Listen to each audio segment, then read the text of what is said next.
நேற்றைக்கு மோடி அவர்கள் தலைமையில 3வது முறையாக அவர் பதவியேற்ற பிறகு முதல் கூட்டமாக நிதி ஆயோக் கூட்டம் நடந்தது. இந்த கூட்டத்துல கிட்டத்தட்ட ஒரு 10 முதலமைச்சர்கள் கலந்து கொள்ளவே இல்ல.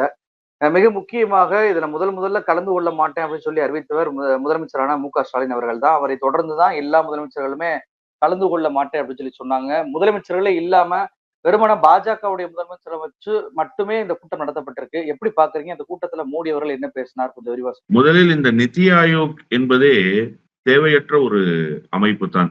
2014 வரை திட்டக்குழு என்பதுதான் ஆக்கப்பூர்வமான அமைப்பாக இருந்திருக்கிறது.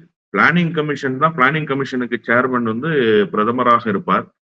அதற்கு துணைத் தலைவரை ஒரு நிதி பொருளாதார சம்பந்தப்பட்ட ஒரு நிபுணர் அதற்கு நியமிக்கப்பட வேண்டும் என்பதுதான் அந்த திட்டக்குழுவினுடைய நோக்கம். காரணம், மாநிலங்கள் செலவிட வேண்டிய தொகை, எந்தெந்த தொகுப்புகளை மாநிலங்கள் எப்படி செலவிட வேண்டும், ஒன்றிய தொகுப்புகளை என்கிற அந்த வரையறை, கொடுக்கப்பட்டிருக்கிற நிதி முறையாக செய்யப்பட்டிருக்கிறதா, முறையாக மாநிலங்கள் அதை பயன்படுத்தி கொண்டிருக்கின்றனவா என்கின்ற அந்த ஆய்வுகளை எல்லாம் திட்டக்குழுதான் மேற்கொள்ளும்.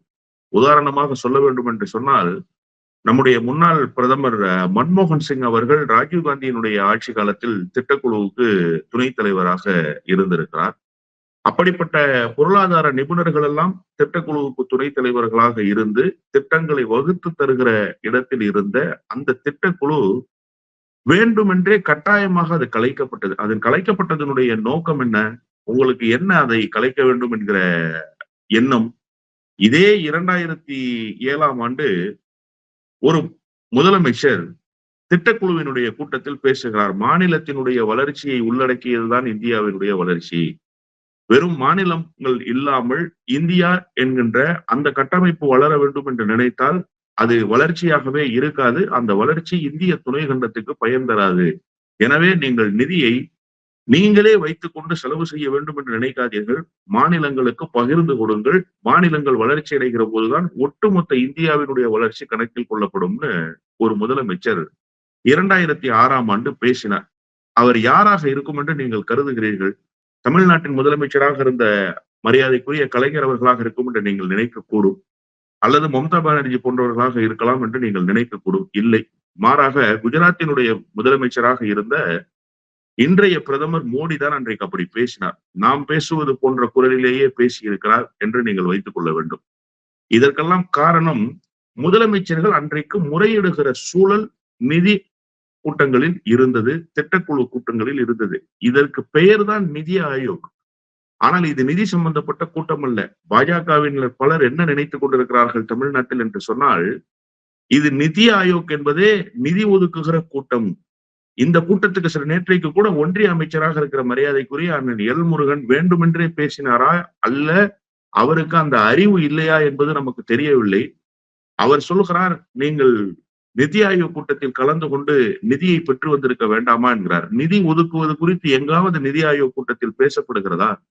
நீங்க நிதி ஆயோக்கினுடைய வெப்சைட்டுக்குள்ள போய் பார்த்தா 2 அஜெண்டா தான் அதுல குறிப்பிடப்பட்டிருக்கு. ஒண்ணு, விக்சித் பாரத் 2047. 2047ல இந்தியாவினுடைய கட்டமைப்பு எப்படி இருக்க போகிறது என்பதுதான் பிரதானமான அஜெண்டா. இன்னொரு அஜெண்டா வோக்கல் ஃபார் லோக்கல்ன்றாங்க. அது என்னன்றது பாரதிய ஜனதா தான் விளக்கணும், மோடி தான் விளக்கணும். வோக்கல் ஃபார் லோக்கல்னா என்ன, அதற்குள்ள என்ன வச்சிருக்கிறாங்க அப்படின்றத அவங்களும் தெளிவுபடுத்தல. நேற்று போன முதலமைச்சர்களிடத்திலே சொன்னது மாதிரியான எந்த தகவலும் ஊடகங்களிலும் இல்லை, முதலமைச்சர்களும் சொல்லல. முதல்ல இந்த நிதி ஆயோக் இருக்குல்ல, இந்த நிதின்றது என்னன்றதையே மக்களுக்கு புரியாம இருக்கு. இதை பொறுத்தவரையில NITI அதான் நிதி. அது என்ன சொல்றாங்கன்னா, national institution for transforming India. இந்த இந்தியா என்கிற கட்டமைப்பை மாற்றி அமைப்பதற்கு, கட்டமைப்புகளை பலப்படுத்துவதற்கு, கட்டமைப்புகளை உறுதி செய்து கொள்வதற்கான ஒரு தேசிய அமைப்பு தான். இங்க இந்தியாவுக்கு மட்டும்தான் இடம், அதற்கு மட்டும்தான் அஜெண்டா. மோடியை பொறுத்தவரையில 2047ல இந்தியாவை இப்படி நாங்கள் உருவாக்க போகிறோம் என்கிற ஒரு லாங் விஷன் வச்சிருக்கிறதா அவர் சொல்றாரு. அதற்கான கூட்டம் தான். இதுக்கும் முதலமைச்சர்கள் போய் பங்கேற்கணும், முதலமைச்சர்கள் போய் நிதி கேட்கணுங்கிறதுக்கு ஏதாவது சம்பந்தம் இருக்கா? பட்ஜெட்டுக்கு முன்னாடி நீங்க இந்த கூட்டங்கள் நடத்தி இருந்தா கூட அதுல ஒரு நியாயம் இருக்கு. பட்ஜெட்டை முடிச்சிட்டீங்க, இப்ப நேற்றைக்கு போனவர்கள் எல்லாம் அது குறித்து பேசுறதுக்கு ஏதாவது வாய்ப்புகள் கொடுக்கப்பட்டிருக்கிறாங்கன்னா இது ஒண்ணு போஸ்ட் அனாலிசிஸ் பண்ற கூட்டம் இல்ல. இப்ப பட்ஜெட்டை போஸ்ட் அனாலிசிஸ் பண்ற மாதிரி ஒரு ஏற்பாடு இருக்கு, அதுல ஒரு அஜெண்டா இருக்கு அப்படின்னு சொன்னா அதுல போய் பங்கேற்கிறதுல ஒரு நியாயம் இருக்கு. ஆனால் இது போஸ்ட் அனாலிசிஸ் பண்ற கூட்டமும் அல்ல, நிதியை கேட்டு பெறுகிற கூட்டமும் இல்ல. மாறாக 2 அஜெண்டாக்களை இவர்களே உருவாக்கி கொண்டு அந்த அஜெண்டாவுக்காக ஒரு கூட்டத்தை நடத்தி மோடி என்ன திட்டம் வைத்திருக்கிறார், மோடிக்கு நீங்க எந்த வகையில எல்லாம் பலம் சேர்க்க போறீங்க. நேற்று கூட்டம் எதுக்கு தெரியுமா? எல்லாரும் சொல்றாங்க போய் நிதியை கேட்டு வந்திருக்க வேணாமான்னு. நிதியை கேட்கறதுக்கு போன கூட்டம் இல்ல, நம்ம கிட்ட நிதியை கேட்கறதுக்காக அவங்க போட்ட கூட்டம். நீங்க எவ்வளவு நிதி, உங்களுடைய பங்களிப்பு 2047க்கு எப்படி இருக்க போகிறது, நீங்க எந்த வகையில எல்லாம் துணையாக இருக்க போறீங்க மாநிலங்கள், உங்களுடைய வருவாயை எப்படி அதிகரிச்சு ஒன்றிய அரசுக்கு எப்படி கொடுக்க போறீங்க, உங்க வருவாயை அதிகரிச்சு நீங்க வச்சுக்கிறது இல்ல, நீங்க அந்த வருவாயை எப்படி எங்களுக்கு கொடுக்க போறீங்க, எந்தெந்த வகையில எல்லாம் நீங்க பலம் சேர்க்க போறீங்க அப்படிங்கிறத மாநில முதலமைச்சர்கள்ட்ட கேட்கிற கூட்டமாக நேற்றைக்கு நடத்தினார்கள். இதுல என்ன பியூட்டின்னா, தமிழ்நாட்டினுடைய முதலமைச்சர் தான் முதலில் பட்ஜெட் தாக்கல் செய்த ஈரம் காய்வதற்குள்ளாகவே அடுத்த 1 மணி நேரத்துக்குள் முதலாக அறிவித்தார், இந்த நிதி ஆயோக் கூட்டத்தை நாங்கள் புறக்கணிக்கிறோம்னு. எல்லாரும் சொன்னாங்க இதை திட்டமிட்டு அவர் அறிவிக்கிறார், இப்படியெல்லாம் சொல்லி இருக்கிற தேவையில்லை அப்படின்னு சொல்லி.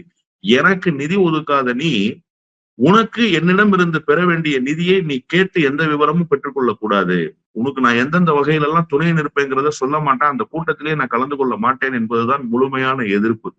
இதை முன்பே உணர்ந்து தெல்ல தெளிவாக பொட்டில் அடித்தார் போல் சொன்ன ஒரே முதலமைச்சர் இந்தியாவிலேயே தமிழ்நாட்டினுடைய முதலமைச்சர் தான். அதன் பிறகு இந்தியா கூட்டணியினுடைய முதலமைச்சர்கள் பலரும் அறிவிச்சாங்க. ஆனா என்ன நிலைமைன்னா, நேற்றைக்கு நாம் நினைத்தது போல இந்தியா கூட்டணி மட்டும் புறக்கணிக்கவில்லை, தேசிய ஜனநாயக கூட்டணியிலும் சில முதலமைச்சர்கள் புறக்கணிச்சிருக்கிறார். நிதிஷ்குமார் வரலையே நேத்து. ஏன் நிதிஷ்குமார் வரல? நீங்க மகிழ்ச்சியா தானே நிதிஷ்குமாரை வச்சிருந்தீங்க, அவருக்கு கேட்ட நிதியெல்லாம் நீங்க வாரி கொடுத்துட்டீங்களே, 25 லட்சம் கோடி ரூபாய் நிதியாக கொடுத்திருக்கிறீங்க. சந்திரபாபு நாயுடுவை கூட ஏமாத்திட்டீங்க கடனாக பெற்றுக் கொடுத்து. ஆனால் நிதிஷ்குமாருக்கு நீங்க கடன் கொடுக்கல, நிதியாகவே கொடுத்தீங்க, திருப்பி செலுத்த தேவையில்லாத நிதி. அதுவும் என்னன்னா, என்னை பொறுத்தவரையில் இன்சென்டிவ் தொகை அது. 16 பாலங்களை நீ இடிச்சிட்டல்ல, இன்னொரு 16 பாலத்தை கட்டி இடிக்கிறது மாதிரி ஏற்பாடு பண்ணு, அதுக்காக இந்த பணத்தை வச்சுக்கன்னு சொல்லி கொடுத்த பணம் தான் அந்த 25 லட்சம் கோடி ரூபாய். ஆனா நேற்றைக்கு நிதிஷ்குமார் வரலையே, மாறாக சௌத்ரி என்கிற பாரதிய ஜனதா கட்சியினுடைய துணை முதலமைச்சர் பங்கேற்றிருக்கிறார். நம்முடைய அண்டை மாநிலமாக இருக்கிற புதுச்சேரியினுடைய முதலமைச்சர், அவர் இந்த கூட்டணிக்குள்ள இருக்கிறாரு, அவர் நேற்று பங்கேற்கல. இதெல்லாம் எதை உணர்த்துகிறது என்று சொன்னால், பாரதிய ஜனதா கட்சியினுடைய எல்லா நகர்வுகளும் இந்த தேர்தலுக்கு பின்பு 3வது முறையாக மோடி வாகை சூடி இருக்கிறார்ல, மோடி பெரிய டைனமிக் லீடர், அமித்ஷா வியூகங்களை வகுப்பதில் வித்தகர், இப்படியெல்லாம் இவங்க சொல்லி வந்திருக்கிறாங்க. ஆனா நீங்க நல்லா கவனிச்சு பாருங்க, 3வது முறை ஆட்சி அதிகாரத்தை அவர்கள் கைப்பற்றியதற்கு பின்பு நடைபெறுகிற முதல் கூட்டம் என்று சொல்லப்படுகிற எல்லா கூட்டங்களும் ஃபெயிலியர்ல போய் முடியுது. அனைத்து கட்சி கூட்டங்களை கூட்டினா ஃபெயிலியர். அங்க நிதிஷும் சந்திரபாபு நாயுடுவும் பெரிய கோரிக்கையோட வந்துடுறாங்க, கூட்டணி கட்சிகளே ஒத்துழைப்பு கொடுக்க மாட்டேன்றாங்க. முதல் பாராளுமன்றத்தினுடைய கூட்டத்தொடரை நீங்க கூட்டினா எதிர்கட்சிகளுக்கு பதில் சொல்ல முடியல. முதல் நித்தி ஆயோக் கூட்டத்தை கூட்டினா நித்தி ஆயோக் கூட்டங்களுக்கே முதலமைச்சர்கள் வர மறுக்கிறார்கள். இதுல என்ன ரொம்ப ரொம்ப ரொம்ப முக்கியமான விஷயம்னா, முதலமைச்சர் மோடி எங்க தெரியுமா நகர்த்திட்டாரு? யாருமே செய்ய முடியாத சாதனையை தமிழ்நாட்டினுடைய முதலமைச்சர் செய்திருக்கிறார். முதலமைச்சர் இந்த அறிவிப்பை நித்தி ஆயோக் கூட்டத்துல பங்கேற்க மாட்டேன் என்று சொல்லியிருந்தார் என்று சொன்னால், இன்றைக்கு எல்லா முதலமைச்சர்களும் பங்கேற்கிற ஒரு சூழல் வந்திருக்கும். அப்படி பங்கேற்கலைன்னா கூட இப்ப எப்படி ரங்கசாமியினுடைய ஆப்சன்ஸ் பேசு பொருள் ஆகலையோ, அது மாதிரி பெரிய பேசு பொருள் ஆகாமலேயே போயிருந்திருக்கும். நான் பங்கேற்க மாட்டேன் என்று சொல்லி இந்தியா கூட்டணிக்கு ஒரு புதிய வியூகத்தை வகுத்து எல்லா இந்தியா கூட்டணியினுடைய முதலமைச்சர்கள் மம்தா பானர்ஜியை தவிர பங்கேற்காத நிலை உருவானதில்ல. அது எதை ஏற்படுத்தியது, அதனுடைய விளைவு என்ன அப்படின்னா, கூட்டம் ஃபெயிலியர் ஆனது மட்டும் அல்ல அதனுடைய காரணம். இத்தனை நாட்களாக மணிப்பூரினுடைய முதலமைச்சரை பார்ப்பதை தவிர்த்து கொண்டே வந்தார் பிரதமர் மோடி. ஆனா இப்ப என்ன நிலைமை, மணிப்பூர் முதலமைச்சருக்கு போன் பண்ணி வாங்க வாங்க கூட்டத்துல கலந்துக்கங்க என்று கெஞ்சக்கூடிய ஒரு நிலைமையை தமிழ்நாட்டினுடைய முதலமைச்சர் ஏற்படுத்தி இருக்கிறார் என்றுதான் நான் புரிந்து கொள்கிறேன். தமிழ்நாட்டிலிருந்து பலரும் பேசுறீங்களே, நித்தி ஆயோக் கூட்டத்துல பங்கேற்று நிதியை பெற்று வர வேண்டும் அண்ணன் எல்முருகன் சொன்ன செய்தியை சொன்னல, ஏன் நேற்று மம்தா பானர்ஜி போனாங்களே, எதற்காக அவங்க மைக்கை நீங்க ஆஃப் பண்ணீங்க? என்ன நோக்கம் உங்களுக்கு?